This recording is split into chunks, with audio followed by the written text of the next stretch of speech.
Hello everyone, welcome to my YouTube channel to the point learning. अपनी series को chapter 1 की nature and purpose of business को continue करते हुए आज मैं फोर्थ पार्ट डिस्कस करूंगी आपसे, जो कि है बिजनेस रिस्क। इससे पहले हमने लास्ट पार्ट में क्लासिफिकेशन ऑफ बिजनेस डिस्कस किया था और आज हम बिजनेस रिस्क डिस्कस करेंगे। सबसे पहले मीनिंग देख लेते हैं। The term risk refers to the possibility of inadequate profit और even losses due to uncertainty और अनएक्सपेक्टेड इवेंट्स। किसी भी अनएक्सपेक्टेड इवेंट्स या किसी भी अनिश्चित काम की वजह से अगर आपको कोई प्रॉफिट हो या फिर उससे आपको कोई लॉस हो जाए, तो ये जो एलिमेंट एक बिजनेस में प्रेजेंट होता है, इस पॉसिबिलिटी को हम रिस्क कहते हैं। एज वी ऑल नो कि हर काम में कोई ना कोई रिस्क होता है, तो वैसे ही बिजनेस में भी रिस्क इन्वॉल्व होता है। अगर आप कोई बिजनेस कर रहे हैं तो ऑब्वियस है कि आपको उसका फ़ायदा भी हो सकता है और आपको उसका नुकसान भी हो सकता है।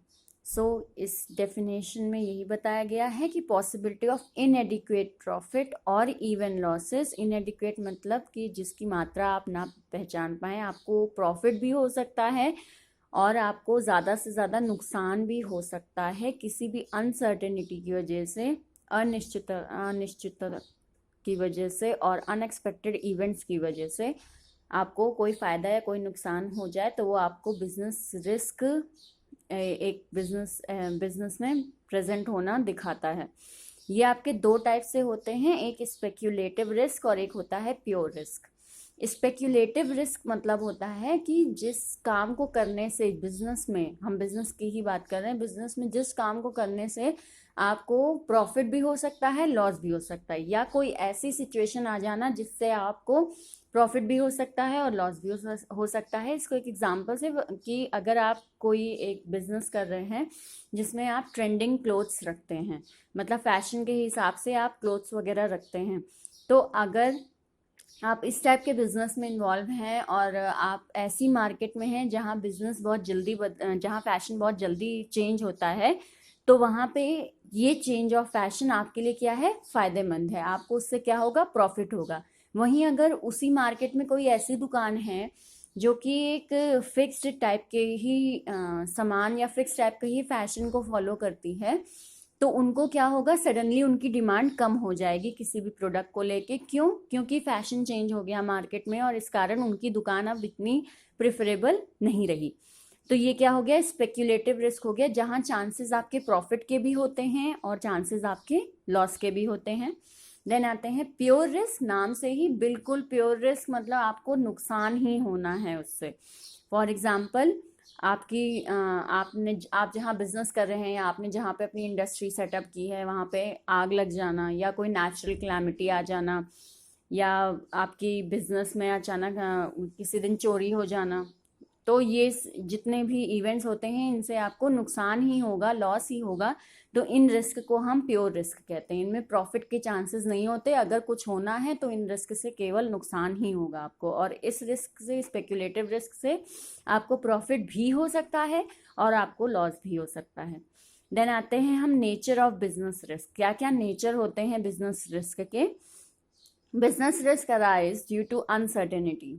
अनसर्टेनिटी से ही रिस्क अराइज होता है, मतलब कोई ऐसी सिचुएशन जिसको आप पहले से भांप नहीं सकते हैं, और अगर ऐसी कोई सिचुएशन हो जाती है तो उससे क्या हो रहा है, आपको नुकसान ही हो रहा है। फॉर एग्जांपल, अर्थक्वेक को पहले से आप नहीं पहचान सकते कि हाँ ये आने वाला है, मैं अपना सामान बटोर लूँ बिजनेस का, नहीं, ये ऐसा आप नहीं कर सकते। अगर कुछ ऐसा हुआ, नेचुरल कैलामिटी या कोई ऐसा लॉस हुआ, तो सडनली क्या होगा, आपको उससे नुकसान होगा, आपका प्रॉफिट डिक्रीज हो जाएगा। तो अनसर्टेन होते हैं रिस्क। देन होते हैं risk is an essential part of every business. Risk business का एक एसेंशियल पार्ट है। आप जितना ज़्यादा बड़े स्केल पे बिजनेस कर रहे हो या आप जितना रिस्की बिजनेस कर रहे हो, तो उसमें आपका क्या है, वो एसेंशियल पार्ट आपका रिस्क बन जाता है कि हाँ आपको इसमें नुकसान के चांसेस हैं, नुकसान हो सकता है। तो ये एसेंशियल पार्ट होता है एवरी बिजनेस का, हर तरीके के बिजनेस का, चाहे आपका बिजनेस एक छोटा सा छोटा शॉपकीपर का बिजनेस हो या एक बड़ी सी बड़ी इंडस्ट्री का बिजनेस हो, नुकसान, रिस्क, खतरा इन्वॉल्व होता है। देन आते हैं degree of risk depend mainly upon the nature of size of business. मतलब आपके बिजनेस में रिस्क, जो डिग्री ऑफ रिस्क यानी रिस्क खतरा कितना है, ये डिपेंड होता है आपके बिजनेस के नेचर एंड साइज पर। यानी अगर आपकी बहुत बड़ी मैन्युफैक्चरिंग इंडस्ट्री है तो उसमें उतना ही बड़ा रिस्क होगा, और अगर आपका एक छोटी सी दुकान है तो एक इंडस्ट्री के कंपैरिजन आपको रिस्क उतना ही कम से कम रिस्क होगा। लेकिन एक इम्पॉर्टेंट एलिमेंट क्या रहेगा कि रिस्क इन्वॉल्व रहेगा ही, बस उसकी क्वांटिटी कम हो जाएगी आपके nature and size of business के अकॉर्डिंग। देन आते हैं next, profit is the reward of risk taking. Profit जो होता है आपको तभी मिलता है जब आप रिस्क लेते हैं। किसी भी बिजनेस में अगर आप रिस्क से डरते हैं, यानी आप कोई खतरा ही नहीं लेना चाहते, आप बिल्कुल सेफ साइड खेलना चाहते हैं, तो ऑब्वियस है कि आप उसके कंसिडरेशन में प्रॉफिट कम एंजॉय करेंगे। आपको प्रॉफिट भी उतना ही कम होगा। जितना बड़ा रिस्क आप अपने बिजनेस में लेते हैं उतना ही बड़ा, अगर वो रिस्क सफल हो गया, यानी फॉर एग्जांपल आपको उस रिस्क से नुकसान नहीं हुआ, तो आपको प्रॉफिट भी उतना ही ज़्यादा होगा, बड़े अमाउंट में होगा। सो प्रॉफिट एक रिवॉर्ड होता है, एक इनाम होता है रिस्क टेकिंग का। अगर आप रिस्क ले रहे हैं तो आपको उस रिस्क लेने के कारण उसके रिवॉर्ड में, उसके एज अ गिफ्ट में क्या मिलेगा, प्रॉफिट मिलेगा। देन आते हैं हम कॉजेज ऑफ बिजनेस रिस्क। क्या कारण होते हैं बिजनेस रिस्क के, किन किन कारणों से रिस्क आपको एक बिजनेस में हो सकता है। सबसे पहला आपका natural causes, flood, earthquake etcetera. Natural है तो ऑब्वियस है कि क्या है, वो नेचर से रिलेटेड है, यानी हम उसको पहले से उस रिस्क का अंदाज़ा नहीं लगा सकते हैं, हम वो रिस्क आएगा तो हम कुछ कर भी नहीं सकते हैं एट दैट मोमेंट। तो इस टाइप के रिस्क को हम नेचुरल कॉजेस कहते हैं। देन आते हैं ह्यूमन कॉजेस। ह्यूमन कॉजेस में example dishonesty, negligence of employ, strike etcetera. ये सब क्या है, ह्यूमन रिस्क हैं, जिसमें आपके किसी ह्यूमन की वजह से कोई रिस्क अराइज हो रहा है। फॉर एग्जाम्पल आपकी मैन्युफैक्चरिंग इंडस्ट्री में एम्प्लॉयज़ को कम वेजेस मिल रहे हैं और अब वो आपके यहाँ काम नहीं करना चाहते, या वो ज़्यादा वेजेस चाहते हैं तभी काम करेंगे, तो वो क्या कंडीशन राइज कर देती है, स्ट्राइक, जिसकी वजह से आपकी मैन्युफैक्चरिंग बंद हो जाती है सडनली। तो ये जो रिस्क होता है एक बिजनेस में, ये किसकी वजह से आया, आपके एम्प्लॉयज़ की वजह से आया, आपके ह्यूमन रिसोर्सेज जो आपने इन्वॉल्व की थी एक बिजनेस में, उनकी वजह से आया है। तो ये आपका कहलाता है ह्यूमन कॉजेस। देन आते हैं इकोनॉमिक कॉजेस। इकोनॉमिक कॉजेस जो हमारी अर्थव्यवस्था में कोई अप डाउन होता है, उसकी वजह से अगर आपको नुकसान हो रहा है, जो कि आजकल हम बहुत ज़्यादा देख रहे हैं न्यूज़ चैनल्स वगैरह पे, जैसे कोविड-19 की वजह से आपकी अर्थव्यवस्था में दिक्कत आई है, तो ये क्या हो गया, इकोनॉमिक कॉजेस, यानी कि आपके कंट्री की ही इकोनॉमी हालत बहुत ख़राब हुई चली जा रही है, जिसकी वजह से एज अ बिजनेसमैन आपको नुकसान हो रहा है। तो दैट इज़ इकोनॉमिक कॉजेज। इसके एग्जांपल चेंज ऑफ टेक्नोलॉजी का बदल जाना, कंप्लीशन और कंपटीशन, बहुत ज़्यादा कंपटीशन, अप डाउन होना कंपटीशन में।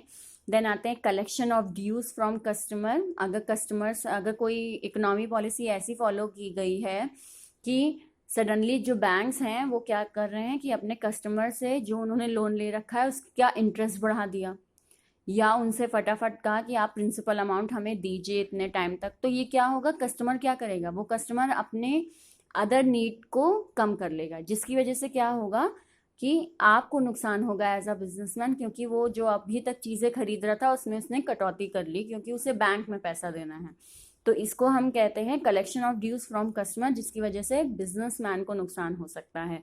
लेवी ऑफ हायर टैक्सेस, बहुत ज़्यादा टैक्सेस हर जगह पे लगाए जाएं, तो इसके कारण भी एक जो पर्सन होता है वो अपनी नीड्स को कम कर लेता है, जिसके कारण क्या होता है कि एक बिजनेसमैन को नुकसान होता है।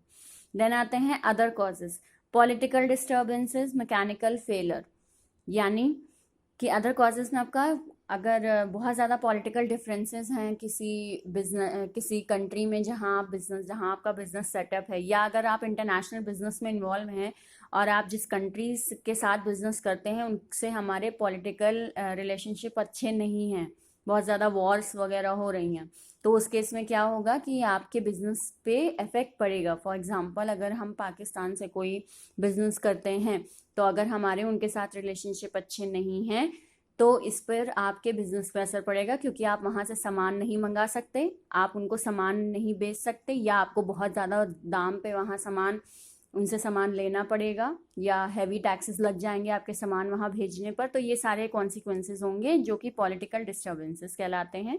Then mechanical failure, for example आपकी फैक्ट्री में मशीन्स वगैरह का डिस्टर्ब हो जाना या फिर सडनली मशीन्स का काम करना बंद कर देना और आपके पास तुरंत एट दैट मोमेंट अवेलेबिलिटी ना हो सामान की, जिसकी वजह से आपकी प्रोडक्शन का रुक जाना।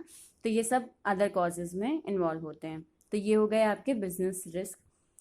देन आते हैं हम अपने लास्ट टॉपिक पे, जो कि है basic factors for starting new business. एक नया बिजनेस स्टार्ट करने के लिए जो बेसिक फैक्टर्स आप एक ध्यान में रखते हैं कि हाँ अगर मुझे बिजनेस शुरू करना है तो मुझे किन किन चीज़ों पे सबसे पहले ध्यान देना होगा, वो क्या क्या पॉइंट्स हैं जिन पर आपको ध्यान देना होगा। Selection of line of business, आप कौन सी लाइन ऑफ बिजनेस सेलेक्ट करना चाहते हैं, यानी किस टाइप का बिजनेस करना चाहते हैं। तो ऑब्वियसली ये अगर आप एज अ न्यू बिजनेसमैन देखें तो आप सबसे पहले देखेंगे कि लोग किस चीज़ को ज़्यादा पसंद करते हैं, डिमांड किस चीज़ की ज़्यादा है, तो उसका बिजनेस मैं स्टार्ट करूँ। तो यहाँ पे उस टाइप का लाइन को चूज करना आपका selection of line of business होता है। Then size of the firm, आप बिजनेस स्टार्ट तो करना चाहते हैं, आपने अपनी लाइन भी डिसाइड कर ली, बट किस साइज में आप स्टार्ट करना चाहते हैं। आप बहुत बड़ी यूनिट चाहते हैं, बहुत बड़ी मैन्युफैक्चरिंग इंडस्ट्री चाहते हैं और तब आप अपना बिजनेस स्टार्ट करेंगे, वो वैसे उस टाइप से आप अपने बिजनेस फर्म को साइज को ग्रो अप करना चाहते हैं, या नहीं आप एक छोटे स्तर पे अपना बिजनेस स्टार्ट करना चाहते हैं, कोई मिनी कंपनी स्टार्ट करना चाहते हैं, तो वो size of the firm. Then आते हैं choice of form of ownership, आप सोल प्रोप्राइटरशिप करना चाहते हैं, आप पार्टनरशिप करना चाहते हैं, या आप जॉइंट स्टॉक कंपनी में इन्वॉल्व होना चाहते हैं। ये अलग अलग टाइप्स ऑफ ओनरशिप्स होती हैं, तो आप इनमें से कौन सा चूज करेंगे अपने बिजनेस को लेकर, तो वो आपका कहलाता है फॉर्म ऑफ ओनरशिप, उसको सेलेक्ट करने की चॉइस। देन आते हैं लोकेशन ऑफ बिजनेस एंटरप्राइज, यानी आप अपने बिजनेस को कौन से एरिया में सेटअप करना चाहते हैं, आप कहाँ चाहते हैं कि आपका बिजनेस सेटअप हो। फॉर एग्जाम्पल अगर आप बैंकिंग सेक्टर को इस्टेब्लिश करना चाहते हैं तो ऑब्वियस है कि आप कहाँ उसे इस्टेब्लिश करेंगे, सिटी के हार्ट में, यानी आप चाहेंगे कि आपके शहर जो है उसके बीचों बीच या शहर में ही आपका ये बैंक सेटअप हो जाए।